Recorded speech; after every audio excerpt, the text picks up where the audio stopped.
Salut à tous, bienvenue pour ce nouveau podcast. Si vous n'avez jamais entendu un de mes podcasts, je suis Pauline, j'ai 37 ans, je suis médecin généraliste en Belgique et je partage sur trois grands sujets: bien-être psychologique, indépendance financière et minimalisme. Aujourd'hui, je vous propose de parler des avantages du minimalisme. Donc, je vais vous parler un petit peu de mon expérience personnelle et aussi d'avantages que la plupart des minimalistes remarquent quand ils simplifient leur vie. Avantage numéro 1, une grande mobilité. Comme vous le savez, les possessions ont tendance à nous bloquer dans nos mouvements et à nous bloquer à un endroit, parfois un endroit qui ne nous convient pas. Je connais pas mal de personnes qui possèdent de lourds meubles, des lourdes machines qu'elles ne savent pas déplacer ou qu'elles n'ont même pas envie d'imaginer qu'elles devraient un jour déplacer. Et donc, ça fait que les gens vont sédimenter à un endroit.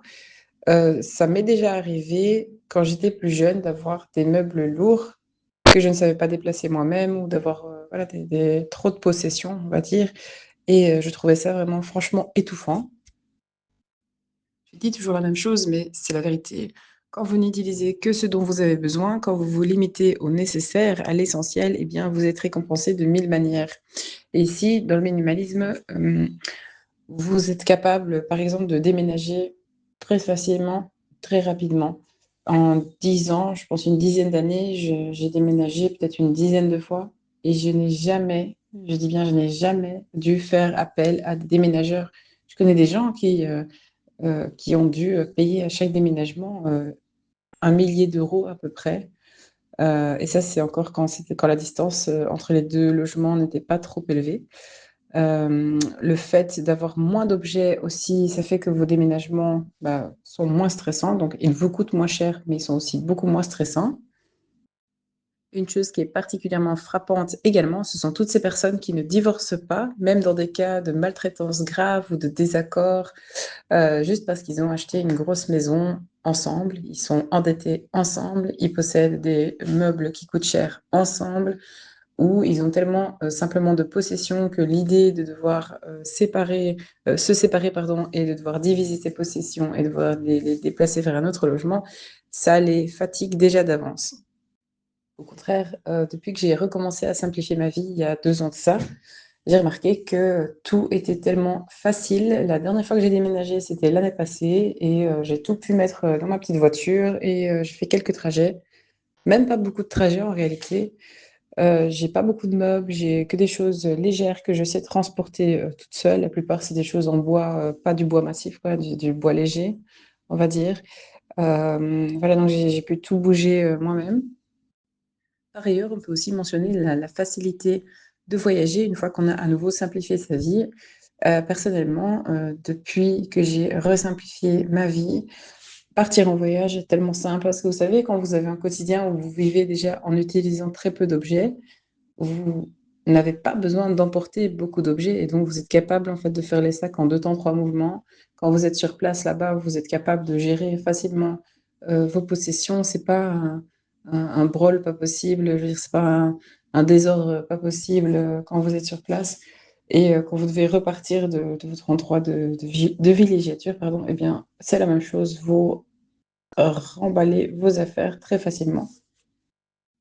Je trouve qu'on sous-estime souvent l'impact de l'excès de choses, en fait, et le fait qu'on est vraiment bloqué sur place. Quand je vous parle de gens qui ne se séparent pas pour avoir acheté des gros meubles, je vous dis, les meubles et les objets lourds et toutes ces choses qu'on a du mal à déplacer, c'est vraiment un gros truc dans les relations. J'ai remarqué ça, j'ai entendu des gens parler de leurs meubles comme si c'était quelque chose de vital, on va dire, hein, alors que bon, des grosses chaises à 30 kilos la chaise, personne n'a besoin d'avoir des chaises qui pèsent 30 kilos la chaise, vous voyez ce que je veux dire? J'avais comme ça une femme que je connais qui me parlait de ses meubles, elle me disait: «Oh la séparation et puis mes meubles, il fallait absolument que je récupère mes meubles». Enfin, elle parlait de ses meubles comme si c'était vraiment, quelque chose, sans quoi elle pourrait jamais vivre et quand je l'entendais parler parce qu'elle a déménagé tous ses meubles et dans sa nouvelle maison, après la séparation, elle a encore racheté d'autres meubles, enfin bref, mais elle a traîné ses vieux meubles qui coûtaient cher et qui étaient super lourds de son ancien logement vers le nouveau. J'ose même pas imaginer le genre de déménagement que ça a dû être avec le canapé qui pèse peut-être 1 tonne. Hem Et voilà, elle parlait de ça comme si c'était, comme si c'était vraiment essentiel. Et quand elle me parlait de ça, je me disais, oh, si j'étais à ta place, je jetterais ces choses. Enfin, pas jeter, parce que j'aime pas créer des déchets, mais je les vendrais ou je les donnerais, tout simplement. Et j'achèterais des petites chaises toutes simples qui se mettent dans une voiture. Avantage numéro 2, n'avoir rien à perdre. On a beau dire qu'il suffit de ne pas s'attacher aux objets pour bien vivre et pour ne pas avoir peur de les perdre. De ce que je remarque chez les gens, dès qu'on commence à avoir de l'argent et des possessions, on commence à avoir peur de perdre ses argent et ses possessions. Pas mal de gens qui n'aiment pas le minimalisme. Je ne sais pas pourquoi on n'aime pas le minimalisme, même moi, voilà, j'entends souvent des gens qui disent ça. En fait, le minimalisme, pour certaines personnes, c'est la même fixation sur les choses, juste qu'on se fixe sur les choses, on a tellement peur de les perdre qu'on s'en débarrasse pour ne pas les perdre. Je ne sais pas si c'est totalement faux, mais je pense quand même que le fait d'être quelqu'un de libre et d'avoir rien à perdre, c'est quelque chose qui peut littéralement changer votre vie. Les gens, dans le passé, je parlais il y a quelques siècles de ça, et probablement même il y a un siècle, encore seulement un siècle, étaient un peu minimalistes par défaut. Et quand on remonte encore plus loin, de l'époque où les gens étaient nomades, ils étaient encore plus minimalistes. Et donc, je pense que les gens qui sont nomades et qui n'ont presque rien ne connaissent pas la peur de laisser des choses derrière eux. Personnellement, j'ai jamais trop aimé posséder des choses qui coûtaient cher, et bien que ça fasse déjà quelques années que je suis plus pauvre, mais malgré tout, je n'aime pas l'idée en fait de posséder des objets dont la perte provoquerait une grande détresse chez moi. Donc, par exemple, j'ai que des objets qui, si on me les volait, seraient remplaçables rapidement et facilement. Et tous les objets que je possède remplissent leur fonction. C'est pas comme si je me privais de quelque chose. Par exemple, j'ai un téléphone qui ne coûte pas très cher, j'ai un ordinateur qui est bon, mais qui m'a pas coûté très cher. Et le fait, en fait, de ne pas avoir beaucoup d'objets chez moi, ça fait que quand je pars de chez moi, je m'en fiche complètement que quelqu'un puisse rentrer chez moi. Je m'en fiche littéralement complètement. Je pourrais même laisser la porte ouverte sans avoir peur parce que voilà, personne ne va venir dans ma maison pour me voler une casserole. Vous voyez ce que je veux dire? Euh, et c'est comme ça dans tous les aspects en fait de ma vie. Personnellement, je pense pas que c'est facile pour un être humain de se détacher de choses dans lesquelles il a investi de l'argent et donc du temps de travail. Je pense que c'est un peu facile de dire, il suffit juste de se détacher, de ne pas avoir peur. Tu dois juste ne pas avoir peur de perdre. Continue à acheter des choses, parce qu'il y a des gens qui parlent comme ça, hein, continue à acheter des choses, continue à consommer à outrance. Moi, après, ici, le point que je veux faire, c'est pas. Enfin, je suis contre la surconsommation de toute façon. Je pense qu'on devrait utiliser seulement ce dont on a besoin sur cette planète. Mais donc, ce raisonnement de dire, il suffit de ne pas avoir peur. Personnellement, j'ai jamais rencontré quelqu'un qui possédait des choses, voilà, qui possédait beaucoup de choses ou qui possédait des choses qui coûtent cher. J'ai jamais rencontré une personne comme ça qui n'avait pas un petit peu peur de perdre ses affaires. Ce que je voulais dire encore par rapport à ce point, c'est que même par rapport à cette remarque de pas mal de gens qu'il suffit de ne pas s'attacher aux choses, pour moi, dans ma mentalité à moi, ça n'a pas d'intérêt de s'attacher en fait à des choses qui ne sont même pas utiles à ma vie. Parce que durant le processus de minimalisation, finalement, progressivement, vous donnez ou vous recyclez des choses que vous n'utilisez pas en fait. Donc, pour moi, le fait de minimaliser n'a pas été quelque chose qui s'est fait avec une perte, pas du tout. Mais ici, je vous parle seulement d'un intérêt enfin d'un avantage que j'ai constaté après avoir éliminé toutes ces choses dont j'avais pas besoin. En fait, quand je repense encore à toutes ces choses que j'avais avant, il y avait des choses que j'avais payées vraiment cher, hein, et donc j'avais peur de perdre ces choses et je me dis, mais j'étais vraiment dans un illogisme pas possible, puisque j'avais parfois peur de perdre des choses que j'avais achetées cher, certes, mais que je n'utilisais pas. Donc ça n'avait aucun sens. Et donc voilà, ma vie était remplie de peur de perdre des choses qui me servent à rien. Et il y a pas mal de gens qui sont comme ça, hein. Avantage numéro 3, un budget plus propre. Vous économisez sans vous en rendre compte. Quand vous savez la différence entre un besoin et une envie, vous allez acheter beaucoup moins. Vous allez vous passer très facilement de plein de magasins. Vous achetez aussi en moins grande quantité, même pour les produits périssables. Donc, par exemple, vous allez avoir tendance à ne plus vouloir gaspiller pour rien, parce que vous vous rendez compte, surtout, ben, déjà que même pour la nourriture, simplement, par exemple, quand vous mettez de la nourriture périmée à la poubelle, des choses que vous avez achetées en excédent, vous gaspillez énormément de ressources. Déjà, bien souvent, les ressources qui ont été nécessaires pour fabriquer l'emballage, le plastique, le papier, etc., etc. Donc, vous avez fait couper des arbres pour rien, fait fabriquer du plastique et polluer la planète pour rien. De deux, voilà, le contenu lui-même. Et puis, la perte d'argent aussi, parce que finalement, même sans être quelqu'un de super radin et de super focalisé sur l'argent, tout ce que vous jetez à la poubelle sans l'avoir utilisé ou tout ce que vous avez acheté et que vous n'utilisez pas, ça représente des sommes que vous avez perdues. Et personnellement, quand je me suis rendu compte en fait de tout ce que j'avais gaspillé, je peux vous donner par exemple l'exemple de l'époque où je stockais du fil à tricoter. Je tricotais énormément, enfin je crochetais énormément, mais malgré tout, j'avais acheté tellement de fils que c'était impossible de l'utiliser. D'ailleurs, les crocheteurs ont enfin, en Amérique, ils ont même un terme pour ça, hein, de Beyond Life Expectancy Stash. Donc, ça veut dire que c'est un stock qui est au-delà de votre espérance de vie. C'est-à-dire que vous avez tellement de fils que vous n'auriez même pas le tricoter si vous tricotiez toute la journée pendant tout le reste de votre vie. Et c'est vrai que quand je regarde la quantité d'argent que j'ai mis dans ces fils, et j'en ai vendu une partie, mais vraiment, c'était vraiment ridicule par rapport à l'argent que j'ai placé dans ces pelotes. Et en fait, c'est vrai que ça représentait des quantités d'argent ridicules, quoi. Quand j'ai commencé à donner et à vendre ces fils, je me suis mais principalement donné, je veux dire, parce que personne n'a envie de vous acheter du fil de seconde main. Euh, J'ai commencé à compter en fait, enfin, j'ai pas compté pelote par pelote, mais je veux dire, grosso modo, et j'en suis arrivée à la conclusion que j'aurais bien aimé plutôt avoir cette somme sur mon compte bancaire. Et pour la nourriture, c'est pareil, hein, quand vous gaspillez énormément de nourriture, vous savez, si vous pouvez facilement gaspiller 5 euros par jour. Enfin, 5 euros par jour, ça fait 150 euros par mois, ça fait 1500 euros par an, vous voyez, même plus que ça. Donc, même sans être le gros radin du coin, voilà, vous commencez à vous rendre compte, pardon, quand vous achetez moins, vous commencez à voir la différence sur votre compte bancaire. Actuellement, je veux dire, le fait de plus consommer, je consomme encore, mais je veux dire, je consomme plus comme avant. Je ne saute plus à la moindre occasion dans un magasin de vêtements. J'ai jamais acheté beaucoup de vêtements, mais c'était principalement pour les enfants. Voilà, quand je dois acheter quelque chose, je mets du temps avant de l'acheter. J'ai un certain délai. Je me dis, OK, attends 1, 2, 3 semaines. Et je vois, je me pose souvent la question, est-ce que c'est vraiment nécessaire pour maintenant? Est-ce que tu dois l'avoir maintenant ou pas? Si je ne dois pas l'avoir maintenant, alors je laisse couler, je laisse le temps s'écouler parce que ça diminue aussi la pression financière. Le fait de se dire, ah, j'ai besoin de ça, et de ne pas réfléchir si c'est vraiment nécessaire ou pas, ça fait que vous allez aller de manière impulsive et non planifiée, tout le temps dans les magasins, chercher des trucs dont vous avez peut-être même pas tellement besoin que ça au final.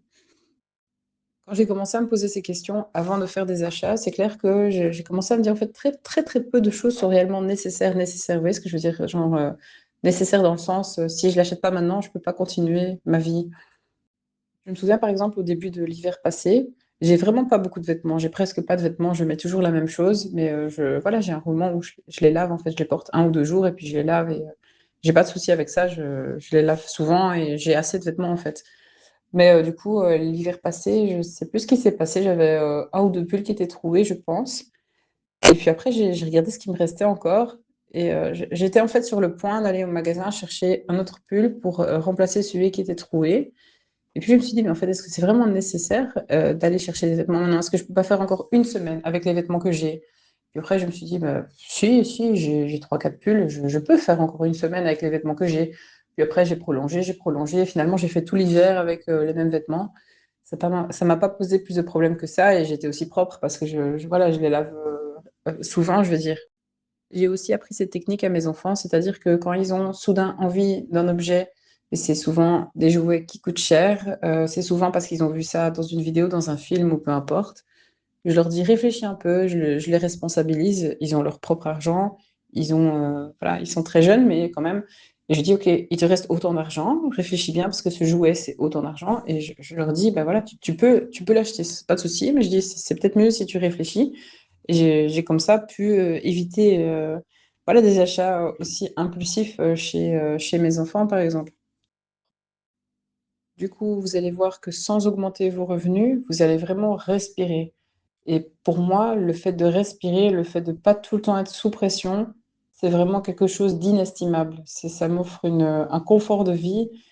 Pas que je suis spécialement devenue super riche d'un coup, mais je veux dire, le fait de plus terminer le mois en n'ayant plus rien du tout sur votre compte, le fait qu'il reste des sous à la fin du mois, c'est quelque chose de vraiment génial. Vous êtes capable d'économiser, vous avez un fonds d'urgence, vous n'êtes pas obligé de prendre une dette pour acheter une machine à laver si elle est cassée, par exemple. Vous voyez ce que je veux dire? Voilà, vous pouvez éventuellement prendre votre retraite plus tôt si vous faites bien les choses.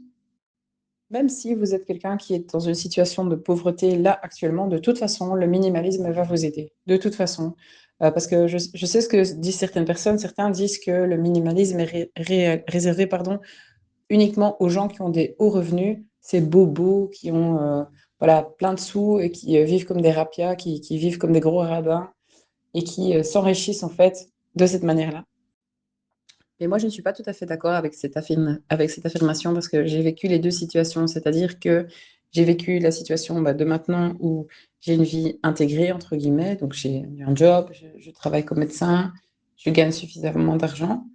Donc, pour moi, tout ce que je ne dépense pas et voilà, qui est épargné grâce au minimalisme, pour moi, ça me permet d'investir, par exemple, dans l'avenir de mes enfants ou de mettre de côté. Mais j'ai aussi connu la situation où j'étais étudiante sans soutien parental et où voilà, le minimalisme, à cette époque-là, m'a sauvée littéralement, m'a permis de continuer mes études en consommant tellement peu que j'avais très très peu de besoin d'argent.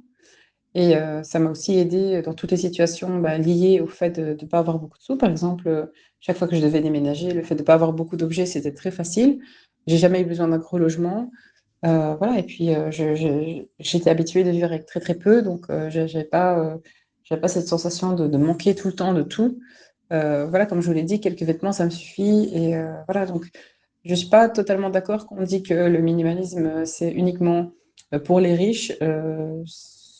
Je pense pas, parce que c'est vrai qu'il y a des gens qui viennent parfois de pays plus pauvres ou, voilà, ou qui sont plus pauvres et qui disent mais non, c'est de la bêtise, tout ça. Ça s'applique pas à moi parce que moi, j'ai pas beaucoup de sous. Et ça n'a aucun rapport en fait, hein, parce que même quand on est pauvre en Europe, on a tendance à accumuler. Même quand vous n'achetez pas les objets, on vous les donne. Vous pouvez ramasser tout un tas de trucs, même quand vous êtes pauvre, les gens peuvent vous donner des choses en sachant que vous êtes pauvre et vous allez avoir tendance à accumuler quand même des choses dont vous n'avez pas besoin. Mais ça, c'est une question de mentalité, c'est pas une question de revenus. Enfin, ma conclusion, c'est que même si, enfin, peu importe que vous ayez des bons revenus ou des faibles revenus, de toute façon, le minimalisme, ça vous aide financièrement. Avantage numéro 4, c'est privilégier les activités plutôt que les objets. Quand j'étais plus jeune, j'avais lu une étude qui disait que les gens qui dépensaient leur argent davantage dans des expériences étaient bien plus heureux que ceux qui dépensaient leur argent dans des objets. Quand j'étais étudiante, j'ai vécu des moments où j'étais heureuse comme un poisson dans l'eau et je n'avais rien du tout. Par exemple, je n'avais pas de livre ou bien j'avais seulement un livre à la fois. Voilà, j'avais un seul livre à la fois. Le reste, à chaque fois que je finissais le livre, je le donnais au magasin d'occasion. J'en achetais un autre aux occasions. À cette époque-là, j'avais pas de liseuse encore. Et c'était assez marrant parce que je passais tellement de temps à lire et je me suis dit, c'est marrant parce que je possède aucun livre, mais quand même, je passe mon temps à lire, pardon. Et je connais des gens, par exemple, dans ma famille, qui possèdent des centaines de livres, mais qui lisent jamais. Donc, en fait, ils vont dans les magasins, ils achètent les livres, ils les mettent dans l'étagère en se disant, oh, c'est vraiment intéressant ce livre, je le lirai plus tard, je le lirai plus tard, mais ils ne lisent pas. Et en fait, j'ai gardé cette habitude, donc depuis que j'ai 20 ans, maintenant j'ai 37 ans. Maintenant, quand j'achète un livre, je n'achète pas d'autres livres tant que j'ai pas terminé celui que je viens d'acheter. C'est pas seulement pour économiser, mais c'est aussi pour me focaliser. Et si vraiment le livre que je suis en train de lire, je me dis ça me prend trop de temps ou c'est trop nul ou voilà, ça me déplaît, alors je vais devoir prendre la décision de vraiment abandonner ce livre, je le mets de côté et j'en achète un autre. Mais voilà, je termine d'abord ce que je suis en train de faire. Et en fait, j'ai remarqué aussi ces 2 dernières années, du fait de m'être séparée d'une quantité d'objets pas possible, que vous n'avez pas besoin d'avoir plein d'objets pour faire l'activité en question. Par exemple, il y a plein d'activités qui ne vous demandent presque aucune possession matérielle. Exemple, les enfants adorent aller à la piscine. Enfin, moi aussi, j'aime bien y aller, mais qu'est-ce que ça demande d'aller à la piscine réellement? Un maillot, et c'est tout. Donc le maillot, il est tout petit, il se met facilement dans un sac. Voilà, donc vous voyez ce que je veux dire. Moi, par exemple, j'ai encore ma boîte avec mes crochets et mes aiguilles à tricoter. J'ai besoin que de ça pour crocheter et tricoter, mais j'ai pas besoin d'avoir une énorme armoire IKEA qui m'a coûté 200 euros, remplie de pelotes qui m'ont coûté des centaines d'euros, dans des quantités invraisemblables. Par rapport aux enfants, on observe la même chose. Prenez un enfant à qui vous achetez tout ce qu'il veut, eh bien, au fur et à mesure que vous lui achèterez de plus en plus de choses, cet enfant sera de plus en plus frustré et va finir par ne jouer avec son jouet que pendant quelques minutes et vous réclamer de plus en plus vite le suivant pour avoir à nouveau un boost de dopamine ou je ne sais pas trop quoi.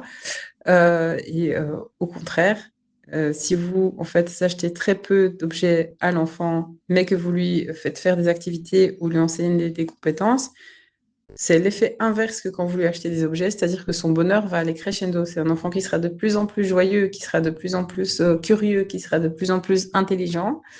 Et je trouve ça vraiment frappant. Je l'ai constaté personnellement. Donc, c'est pas quelque chose, je vous dis, et je me suis renseignée sur le sujet et pas mal de gens ont observé la même chose chez leurs enfants. Donc, finalement, quand vous achetez une certaine quantité d'objets, je prends l'exemple de la voiture, par exemple.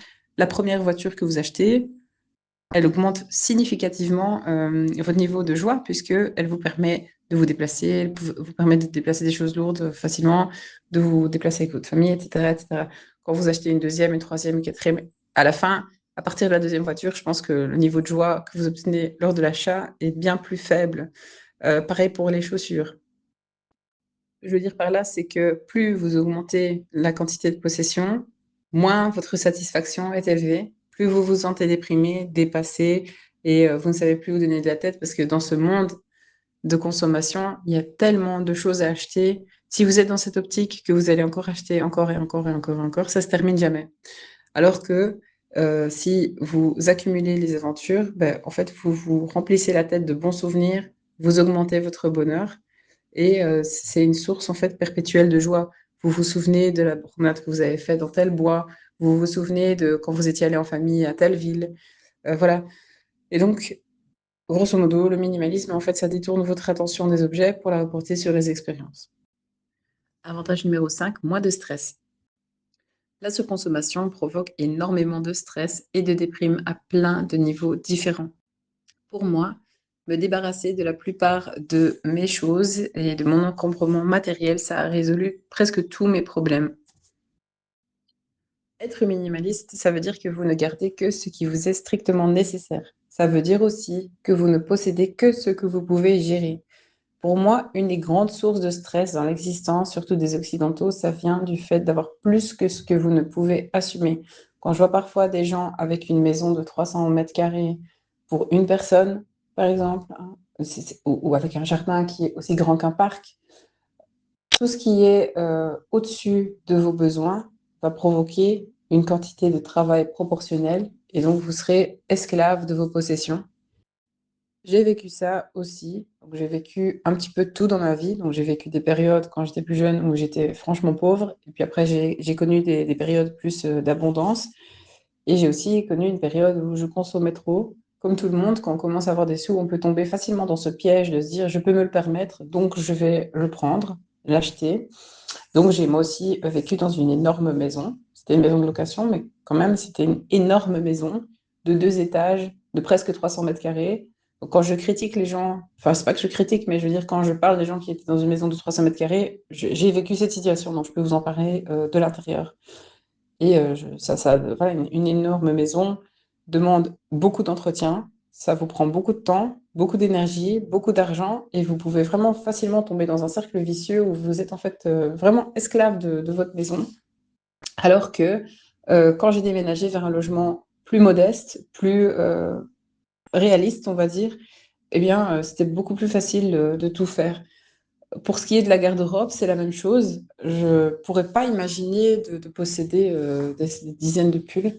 Et pourtant, je connais un certain nombre de filles qui ont une garde-robe, pardon, pleine à craquer. Et je trouve ça épuisant. Rien d'y penser, ça m'épuise déjà. Donc, de tout nettoyer, repasser, plier, ranger, etc. Et puis, de mettre une tenue différente chaque jour de l'année. Finalement, j'imagine, enfin, je j'ai jamais vécu cette situation parce que je n'ai jamais eu énormément de vêtements. Ça, c'est quelque chose que j'ai jamais surconsommé.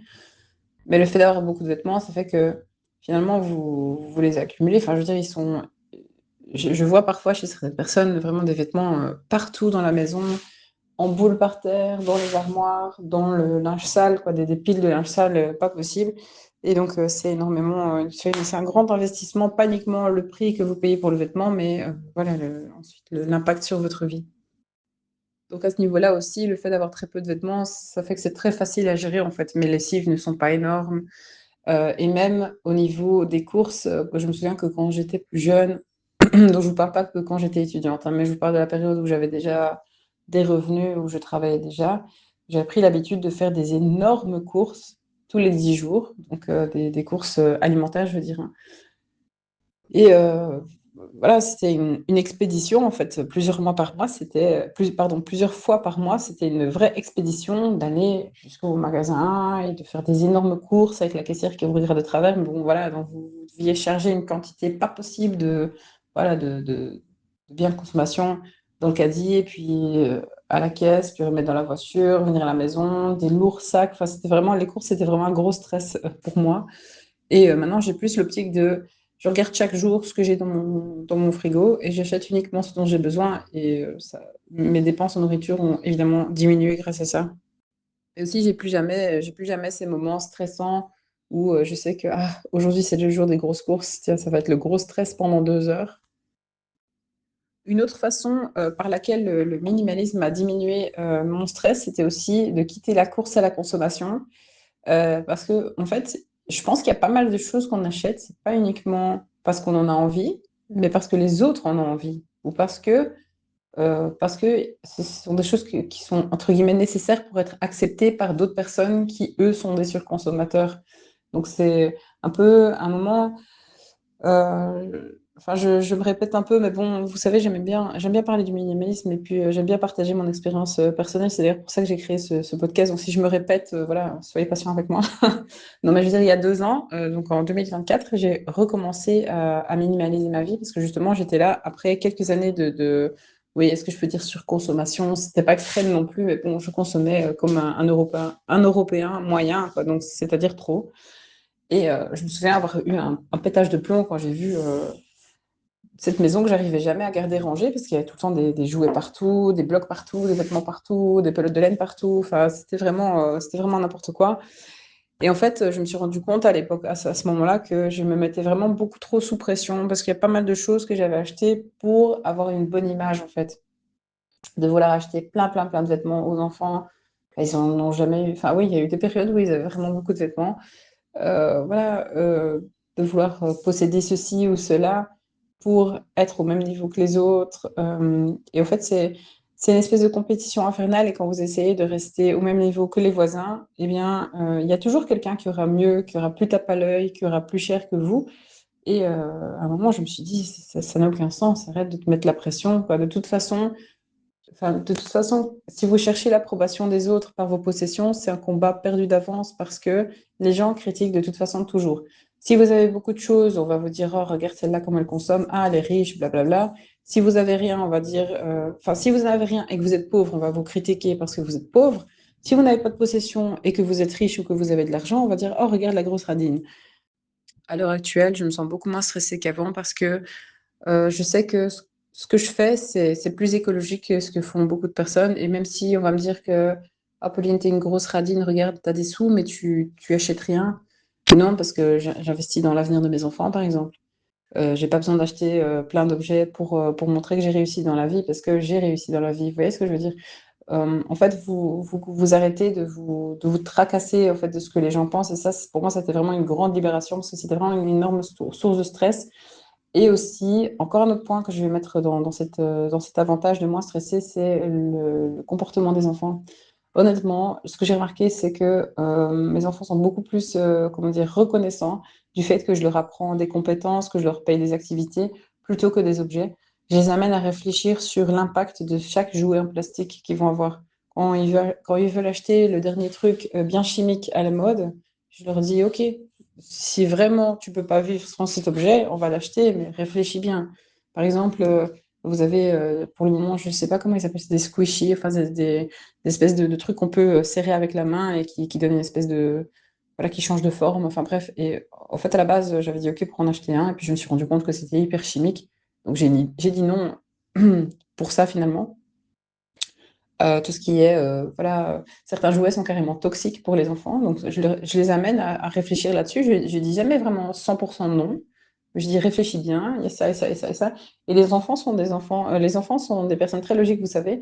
Les enfants sont très, comment dire, malléables, ils sont très flexibles, ils sont encore en plein apprentissage. Donc quand vous leur donnez des éléments objectifs qui sont logiques, ils sont très logiques, ils sont capables de prendre ça en compte et de comprendre que, en fait, non, c'est pas un bon plan ce que je vais faire là. Hein, quand vous leur expliquez, je sais pas, par exemple, quand vous leur expliquez que certains des jouets qu'ils vont acheter à 2 euros dans un magasin pas cher, là, sur le bord de la route, que c'est parfois des choses qui sont fabriquées par d'autres enfants. Quand je dis ça à mes enfants, ils étaient dégoûtés. Et ce jouet pas cher, ils en avaient plus du tout besoin. Vous voyez ce que je veux dire? Donc, à ce niveau-là, je me suis aussi libérée de la pression. Parce que les enfants, en fait, ils vous réclament des choses en fonction de ce qu'ils voient dans les publicités. Parce que même si vous ne les laissez pas beaucoup devant les écrans, ils sont soumis à la publicité. Même à l'école, ils reçoivent des publicités, hein. Ils reçoivent des folders, ils reçoivent pardon, plein de choses. Ils sont aussi influencés par leurs camarades de classe qui leur parlent de tel ou tel bien de consommation, de tel ou tel dessin animé, avec tel cartable et tel je ne sais quoi. Et en fait, ça, c'est vrai que les enfants, ils vous réclament des choses, mais avec leur propre compréhension du monde. Donc, quand vous avez un enfant de 6 ou 7 ans qui vous réclame des choses sans connaître les tenants et aboutissants, il suffit de leur expliquer. Et après, vous verrez bien souvent, ils vont faire le choix le plus logique. Vous voyez? Et donc, à ce niveau-là, ça m'a aussi libérée en fait, de pas mal de pression. Donc, de toujours devoir leur donner ce dont ils avaient envie, parce que c'était une source en fait, de stress financier aussi. Et maintenant, voilà, je me sens plus sous pression. Ça, c'est vraiment, je pense que c'est important d'en parler parce que on n'en parle pas assez, je pense, de la pression à la consommation, enfin la pression sociale pour consommer, je veux dire. C'est quelque chose de réel, c'est quelque chose de vraiment énorme. Euh, Par exemple, vous savez, tous ces endroits où on peut aller avec les enfants, les plaines de jeux intérieurs, etc. Et une fois que vous êtes à l'intérieur, en fait, ils font tout pour vous piéger et vous faire dépenser des sommes faramineuses d'argent. Et je connais des gens comme ça qui sont, voilà, je pense qu'ils sont même endettés du fait que c'est jamais assez, en fait. Il faut toujours acheter plus de choses. Et je connais des parents qui achètent à leurs enfants une quantité de choses, 3 ou 4 consoles de jeux différentes, avec tous les jeux qui vont avec, plein de jouets, plein de... Voilà, et ça, c'est un stress que je n'ai plus parce que autant je sais que moi, je suis extrêmement heureuse en ayant juste le nécessaire, autant je sais que les enfants ne sont pas différents de nous. Hein, c'est vrai qu'on nous a vraiment mis en tête que les enfants ont besoin de beaucoup de choses pour être heureux. Non, les enfants, ils sont comme nous. Ils ont besoin du nécessaire pour être heureux. Quand vos besoins de base sont couverts, le reste, je veux dire, avoir des tonnes d'objets en plastique, aucun enfant n'a besoin d'avoir plein d'objets en plastique pour vivre. C'est ma façon de penser en tout cas. Hein, pendant des millénaires, pendant des millions d'années, les enfants ont grandi sans avoir des objets en plastique. Et pourquoi, depuis une centaine d'années, tout d'un coup, les enfants auraient tous besoin d'objets en plastique? Je trouve pas ça logique du tout.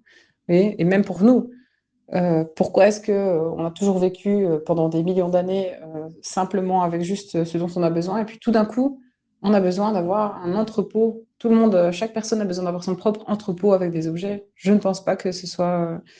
Mais bon voilà. Donc au niveau du stress, vraiment honnêtement le fait de vivre avec très peu, ça a vraiment diminué mon stress. Et ce que je pourrais encore aussi ajouter, aussi par rapport au boulot. Donc moi j'ai un boulot qui est assez stressant. Enfin moi je le ressens comme stressant. Médecin généraliste c'est assez stressant parce que vous avez énormément de tâches à effectuer dans la même journée, tout en des imprévus, parfois des gens qui ont des choses urgentes, puis la lourdeur émotionnelle aussi voilà, quand vous avez de l'empathie, ben, quand vous voyez vos patients qui ont des problèmes et tout, c'est aussi assez lourd émotionnellement.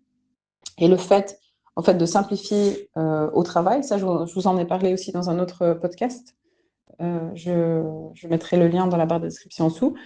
Donc, le fait d'avoir simplifié tout ce que j'ai pu simplifier au travail et de rentrer chez moi le soir vers une maison qui est désencombrée, qui est de facto propre et où j'ai pas beaucoup de distractions et tout ce que j'ai à faire, c'est me concentrer sur les choses que j'aime bien faire, donc écrire, m'occuper de mes enfants, faire des podcasts, etc. J'ai rien d'autre comme et faire du sport aussi ou cuisiner. Et j'ai pas d'autres distractions en fait. Eh bien, ça m'a aussi sauvé du surmenage, clairement. Ça m'a sauvé du surmenage. L'avantage numéro 6, c'est la gratitude et la capacité d'apprécier ce que l'on a. Si ça vous intéresse, je vous mettrai le lien vers mon ancien article sur comment savoir que l'on a assez dans la vie. En fait, à ce moment-là, je pense que j'avais déjà recommencé depuis un certain temps à minimaliser à nouveau, mais j'avais quand même certaines frustrations par rapport à certains aspects de ma vie. Et je me suis dit, tiens, je me demande, c'est quoi la définition en fait d'avoir assez? Parce qu'on dit toujours, enfin, j'étais déjà en train d'écrire sur le minimalisme et je me suis dit, oui, le minimalisme, c'est le fait de ne prendre que ce dont on a besoin. Et je me suis dit, c'est quoi avoir assez? De quoi est-ce qu'on a réellement besoin? Et donc, du coup, j'ai commencé à faire des petites recherches et voilà, j'ai fait des découvertes qui m'ont assez surprise, je dois dire, puisque je m'imaginais ne pas être si à l'aise que ça, mais en fait, en vrai, en Occident, on est, pour beaucoup d'entre nous, on est vraiment à l'aise. Euh, Par exemple, le simple fait d'avoir une voiture, ça fait que vous faites partie de 10% de la population de la planète qui a une voiture, puisque énormément de gens sur cette planète, la plupart des gens sur cette planète n'ont pas de véhicule privé, ou simplement le fait d'avoir accès à des sanitaires, à des toilettes privées, de ne pas devoir aller dans des toilettes publiques. C'est déjà aussi un luxe, le fait d'avoir de l'eau courante propre. Voilà, ça s'accumule en fait. Donc, je vous renvoie à cet article si vous voulez lire le détail. Mais voilà, donc finalement, on est de plus en plus frustré, je trouve, au fur et à mesure qu'on a de plus en plus de choses, parce que ici, en fait, on est comme dans un, enfin, je dis ici en Occident, enfin, moi, je vous parle depuis la Belgique. On est dans un écosystème en fait où les gens autour de nous ont souvent plus ou autant que nous. Enfin, il y en a évidemment qui ont moins. Mais ce que je veux dire par là, c'est que on se compare à ce qu'on voit directement dans son environnement. Donc, si ce que vous voyez à côté de chez vous, c'est des gens qui roulent en SUV de marque de luxe, vous avez l'impression d'être lésé quelque part. Vous avez l'impression de ne pas avoir assez. Alors que c'est faux puisque vous êtes déjà dans un écosystème où vous êtes déjà dans la minorité des personnes les plus riches de cette planète. Pourtant, malgré le fait que toutes ces personnes aient tellement de choses, ce que je vois souvent, c'est des gens extrêmement malheureux, frustrés, en surpoids, toujours en train de tirer la tronche, quoi, de tirer des visages longs jusque par terre. Et tout ça, c'est vraiment lié voilà, aux frustrations, lié, je pense, au fait d'être endetté, au fait de toujours regarder ce qu'on va vouloir après, plutôt que de regarder ce qu'on a déjà.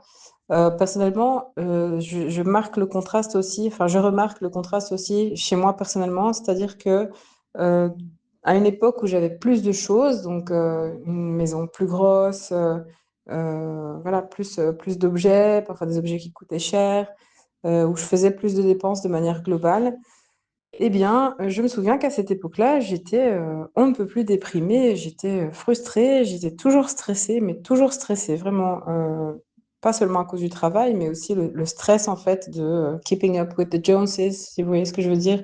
Les voisins ont ça, tu te sens, tu as l'impression d'être un craignos, tu veux aussi rattraper le reste, entre guillemets.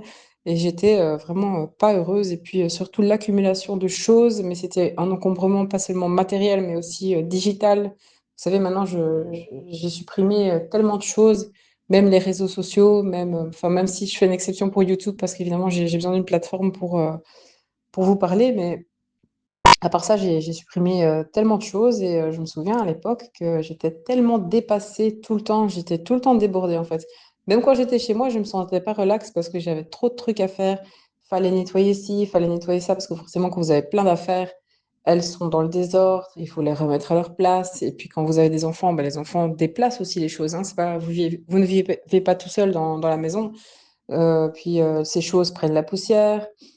Voilà, vous avez, je sais pas moi, une trop grande surface, ben vous êtes obligé de la nettoyer, sinon au bout d'un moment, ça ne ressemble plus à rien. Et donc, je me souviens qu'à cette époque-là, j'étais vraiment pas heureuse, quoi.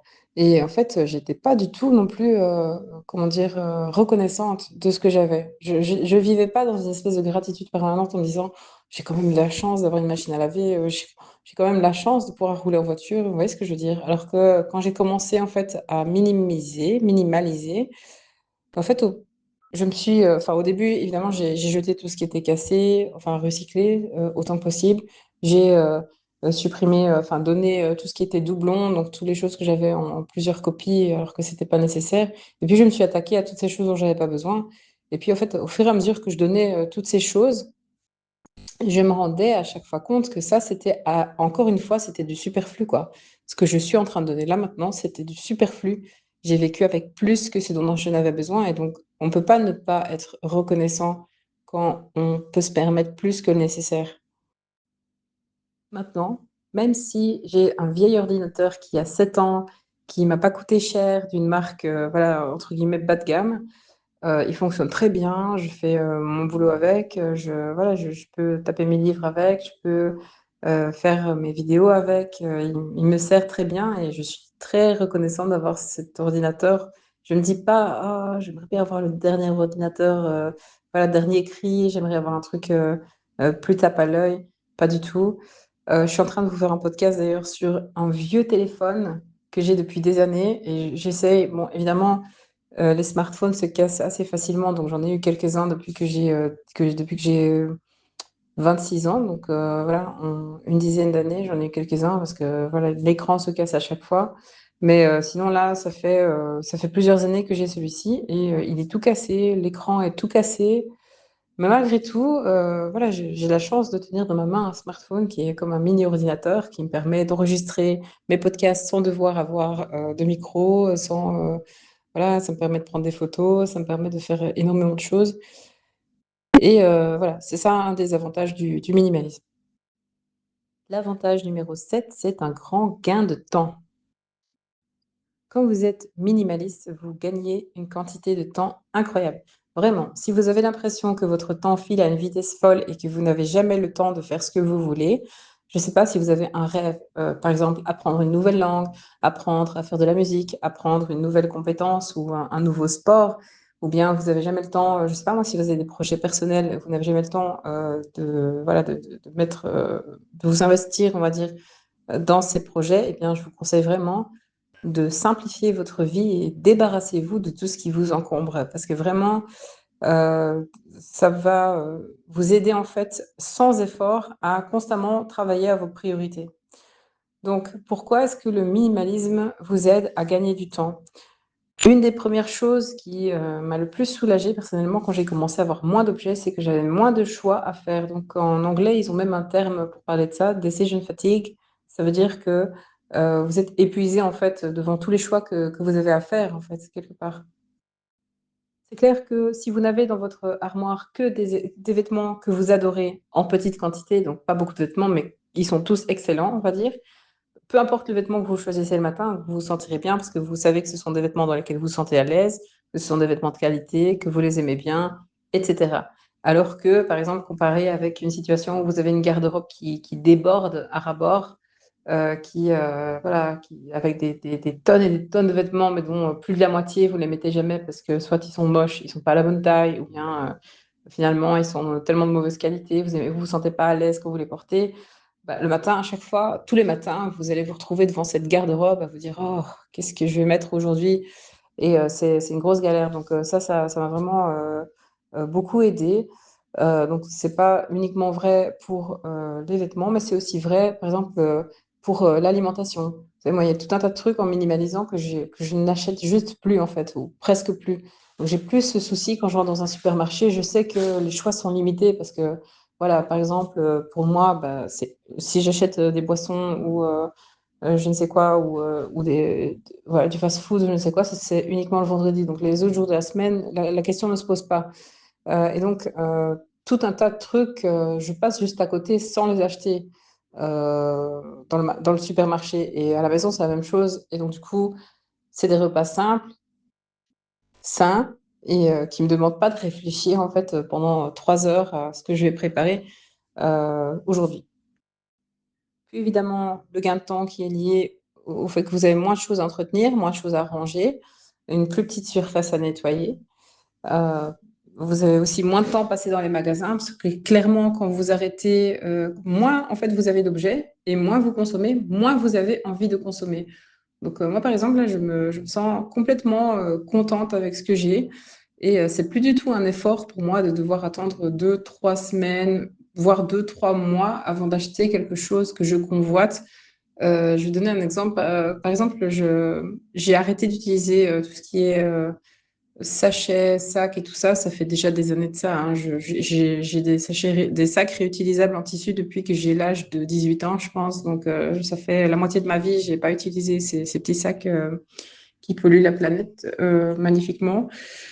Maintenant, je voulais en fait acheter un panier qui coûtait cher. Ça coûtait 40 euros. Voilà, c'est un panier en osier artisanal. Et je me disais, tiens, j'ai vraiment envie d'acheter ce truc. Mais bon, euh, comme je venais juste de passer 1 an et demi à minimaliser, j'avais pas du tout envie de ramener des objets chez moi que peut-être 2 mois après, j'allais avoir envie de donner. Donc, j'ai réfléchi, réfléchi, réfléchi. Finalement, après, je pense, 5 mois, je l'ai acheté. De toute façon, vous posez la question, est-ce que je peux aller plus loin sans l'acheter aujourd'hui? Et évidemment, c'était pas un truc qui était vraiment essentiel à ma survie, mais bon, je suis bien contente de l'avoir acheté, je l'utilise tous les jours.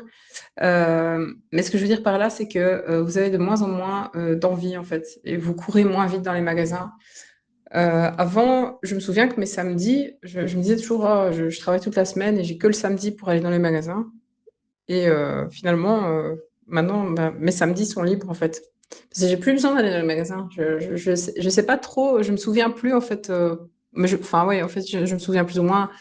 C'est, ok, je dois vite aller chercher ça dans le magasin de produits de beauté. Ok, je dois vite aller chercher ça dans le magasin de jouets pour les enfants, comme si c'était vraiment des nécessités, vous voyez. Ah, je dois vite aller chercher tel vêtement en plus, comme si, enfin, pour les enfants surtout, hein. Je dois vite aller chercher ci, ça. Et puis, en fait, tout le samedi se déroulait dans les magasins et il fallait en plus se dépêcher d'aller d'un magasin à l'autre parce qu'il y avait tellement de magasins où il fallait aller. Maintenant, les samedis, bah, c'est juste voilà, 2, 3 cours de musique ou je ne sais quoi, des activités, vraiment des choses productives. Et puis après, bah, après rien. Rien. Après, c'est voilà, le temps. J'ai du temps pour faire du sport, pour lire ou pour aller jouer avec mes enfants. Enfin, voilà. Donc, j'ai gagné énormément de temps et je me sens beaucoup moins stressée liée à ça. Et puis aussi, clairement, quand vous avez moins envie de choses et quand vous apprenez à remplir votre temps de manière productive avec des choses qui coûtent rien et qui ne demandent pas d'avoir des objets, eh bien, vous perdez l'habitude simplement d'aller dans les magasins. Parce qu'avant, je me souviens, j'allais parfois zoner dans les magasins.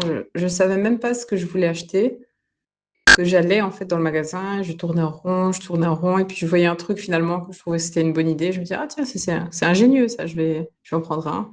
Ça va sûrement me dépanner, ça va m'aider dans ma vie, et en fait, pas du tout, quoi. Finalement, ces choses-là, ça vous fait juste perdre votre argent pour rien, quoi. L'avantage numéro 8, c'est une productivité augmentée et une concentration maximale sur vos buts. Une des choses les plus frappantes quand vous commencez à désencombrer votre vie, et on va dire surtout quand vous commencez à n'avoir plus grand-chose chez vous, en tout cas plus rien qui ne soit pas nécessaire, eh bien, pour certains d'ailleurs, ça peut même vous faire décompenser psychologiquement parce que vous êtes en fait obligé de vous regarder dans la glace. Les affaires, les objets, l'encombrement, etc., ça peut vous permettre en fait de vous activer comme une petite abeille toute la journée sans jamais vous arrêter pour vous poser des questions. Et c'est vrai que quand vous n'avez plus ces distractions, je sais pas moi, je me souviens quand j'étais adolescente, j'avais tellement de livres et je pouvais passer parfois une après-midi à classer mes livres. Donc un jour, j'avais décidé de les classer par ordre alphabétique en fonction du nom de l'auteur.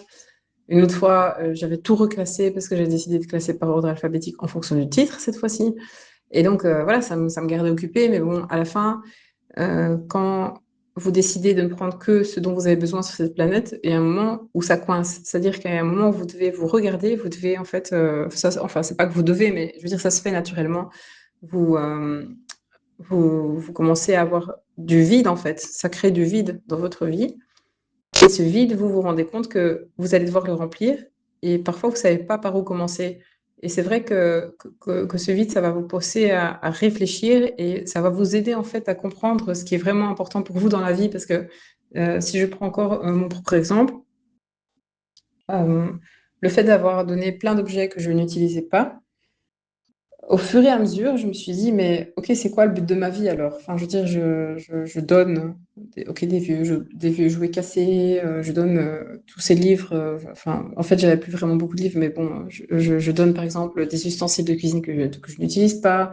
Je donne des chaussures qui me font mal aux pieds. Je donne des vêtements que j'ai pas utilisés depuis un an, etc. Et à chaque fois, je me dis, mais donc, si ça, je l'ai donné, ça veut dire que c'était pas important pour moi. J'ai donné, par exemple, une machine à coudre que j'ai gardée pendant 10 ans et je l'ai déplacée à chaque déménagement. et je l'ai utilisé peut-être 5 fois. Et clairement, après 10 ans, je pense qu'on peut dire que j'ai pas développé de passion pour la couture. Et du coup, après, je l'ai donné. J'ai bien dû me rendre à l'évidence que, ok, c'était une belle machine à coudre et j'aurais bien aimé avoir une passion pour la couture. J'aurais bien aimé être une grande couturière, mais je déteste coudre. Voilà, donc j'ai fini par donner cette machine à coudre. Et donc, au fur et à mesure, en fait, c'est un peu comme si vous procédiez par élimination. Vous voyez, vous allez progressivement éliminer toutes ces choses qui sont en fait juste des masques, qui sont juste comme de la poudre aux yeux pour vous rapprocher de votre essence. Alors progressivement, eh bien, vous pouvez aussi aller voir mon article sur les activités gratuites, parce que j'ai fait une liste comme ça pour m'amuser. Parce que je m'étais rendu compte que la plupart des activités qui rendent les gens vraiment heureux sont des activités qui demandent pratiquement pas de possession matérielle et surtout qui ne coûtent rien en fait. Je vous mettrai le lien dans la boîte de description ici en dessous. Mais donc progressivement, en fait, comme du coup, j'ai vraiment développé une aversion pour l'encombrement, mais depuis un jeune âge déjà. Et j'avais pas envie, en fait, après cette reminimalisation, j'avais pas envie de retomber dans les anciens travers, donc de consommer trop, d'avoir plein d'encombrements, d'avoir une maison remplie de jouets, enfin, pardon, d'objets, je veux dire. Je sais pas, je dis toujours jouets parce que, évidemment, avec des enfants qui sont jeunes, votre maison est toujours remplie de jouets, sauf quand vous êtes minimaliste. Et donc, j'avais pas envie, en fait, de retomber dans cette accumulation de choses. Et donc, je me suis dit, mais je me suis rappelé en fait qu'il y a tellement de choses que je trouvais importantes et que les objets me bloquaient en fait. Exemple, ça faisait des années que j'avais ouvert une chaîne YouTube et j'avais, en fait, à la base, je faisais sur le crochet. Je voulais faire une chaîne YouTube sur le crochet pour faire des tutoriels pour montrer comment fabriquer des vêtements au crochet. Et en fait, ça décollait pas du tout, mais je postais jamais non plus. Et puis le blog, c'était pareil, ça a pris l'eau. Et puis finalement, je me suis dit, mais c'est ça en fait, c'est un des trucs les plus importants pour moi. Et j'y ai investi tellement peu de temps. Et en fait, avec ce nouveau temps retrouvé, donc lié au désencombrement, et ben, euh, je me suis rendu compte que, ben, ok, j'ai plus rien à faire, donc maintenant je vais investir mon temps là-dedans. Donc voilà, vous allez peut-être découvrir que le but de votre vie, c'est que vous avez envie d'avoir des compétences. Je ne sais pas moi si vous avez toujours rêvé d'être charpentier, comme par exemple Mister Money Moustache sur son site. C'est un blogueur aussi qui est très frugal et qui a atteint l'indépendance financière et qui vous donne un tas d'astuces. Je vous mettrai aussi le lien dans la barre de description en dessous. Lui, par exemple, du fait d'avoir été frugal, minimaliste et tout le bazar, il a pu en fait dégager du temps pour devenir ce qu'il voulait vraiment être, charpentier, quoi. Grosso modo, finalement, le minimalisme, ça vous apporte vraiment une clarté mentale. Ça vous déblaye le chemin, en fait. L'avantage numéro 9, c'est le fait d'avoir moins peur pour l'avenir. J'ai remarqué que quand on garde des objets, c'est souvent parce qu'on a peur, en fait, d'en avoir besoin plus tard, ou on a peur de manquer. Et le simple fait de garder ces objets, eh bien, à chaque fois, ça réactive la peur d'en manquer plus tard. Par exemple, on a peur aussi de vieillir et de partir à la retraite, aussi en partie parce que on a un mode de vie où on utilise plus que ce dont on a besoin et donc du coup on a besoin de beaucoup d'argent pour que ça continue à tourner, pour continuer à vivre comme ça. Quand vous êtes capable de vivre avec presque rien, vous savez que même si vos revenus chutent drastiquement, vous pourrez quand même vous en sortir aussi avec presque rien. Et donc, même par rapport à la peur de vieillir et à la retraite, eh bien, vous savez que quand vous serez vieux, comme vous avez déjà vécu toute votre vie en ayant presque rien, vous n'aurez pas plus besoin de consommer quand vous serez vieux, à part peut-être des soins de santé. Mais sinon, par ça, ça rassure aussi par rapport à l'avenir. Vous vous sentez moins en fait en danger et surtout, vous avez moins de possibilités d'avoir une perte d'équilibre dans votre situation financière. L'avantage numéro 10, c'est d'avoir un moindre impact environnemental. Clairement, c'est logique. Plus vous vivez simplement, moins vous polluez et moins vous faites du mal autour de vous, non seulement parfois à vous-même quand vous consommez des objets qui vous font du mal ou des produits qui vous font du mal, exemple du maquillage toxique, pour les autres, parce que vous recourez moins en fait au travail inhumain, on va dire, et aussi à la planète, parce que moins vous provoquez la fabrication d'objets et de produits et moins vous polluez. C'est logique. Le minimalisme, ça peut être carrément une façon d'être activiste, de dire non, en fait, à tout ce qui se passe autour de vous. Et c'est pas seulement le fait d'acheter trop de vêtements, mais c'est de manière globale. Enfin, le fait de consommer moins. Généralement, les gens qui sont minimalistes, ils consomment moins de tout. Donc ils vont aussi essayer de manger que ce dont ils ont besoin, etc., etc. Et du coup, c'est une façon en fait aussi de dire non à cette société de surconsommation et de ne pas rejoindre les masses dans l'aggravation en fait de la destruction de notre habitat naturel, mais aussi de ne pas vouloir participer à faire du mal aux autres êtres humains et aux animaux. J'en ai déjà parlé dans un autre podcast, mais j'ai regardé il n'y a pas très longtemps un documentaire qui s'appelle The True Cost, qui est sorti en 2015 de Andrew Morgan. Et en fait, il parle de justement la fabrication de vêtements et on voit vraiment l'impact de nous, en fait, comment en fait on est complètement, enfin je me rends compte qu'on est complètement écarté des conséquences directes de nos choix de consommation parce que nous, c'est présenté dans un magasin propre. Hein, quand vous achetez, par exemple, vous savez quand vous allez acheter ces vêtements en tissu synthétique et que vous allez acheter ça à 2 ou 3 euros dans un magasin, je ne vais pas citer de marque, mais vous voyez, je pense, de quel magasin je veux parler. Vous rentrez dans le magasin, c'est propre, ça sent bon, l'air n'est pas pollué, alors que quand vous voyez ce documentaire, vous vous rendez compte que ce vêtement-là, que vous êtes en train d'acheter, là, ça a été fait dans des conditions horribles, ça a pollué les cours d'eau locaux, ça a donné du cancer et des troubles neurodéveloppementaux aux enfants, ça a provoqué des décès précoces, ça a provoqué la séparation de familles entières. Et en fait, ça a l'air tellement anodin d'acheter un t-shirt, mais en fait, acheter un t-shirt comme ça, celui-là en particulier, en fait, c'est comme si vous commanditiez la perpétuation de ce genre de système.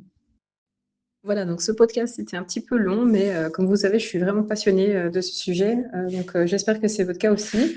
N'hésitez pas à partager aussi vos idées et votre expérience, à vous abonner si vous aimez ce contenu. Vous pouvez aussi aller faire un tour sur mon site si vous préférez lire plutôt qu'écouter. Vous pouvez aussi sur le site vous abonner en mettant votre email dans la boîte en bas des articles. Comme ça, vous serez notifié à chaque publication d'un nouvel article. Et vous pouvez aussi aller voir mes articles avec toutes mes ressources bibliographique. J'ai tout regroupé dans 3 articles en fonction des sujets dont je traite. Donc, il y a un article avec les sources sur le minimalisme, un article avec les sources sur le bien-être psychologique et un article pardon, avec les sources sur l'indépendance financière. Voilà, voilà. Je vous retrouve bientôt pour un autre sujet.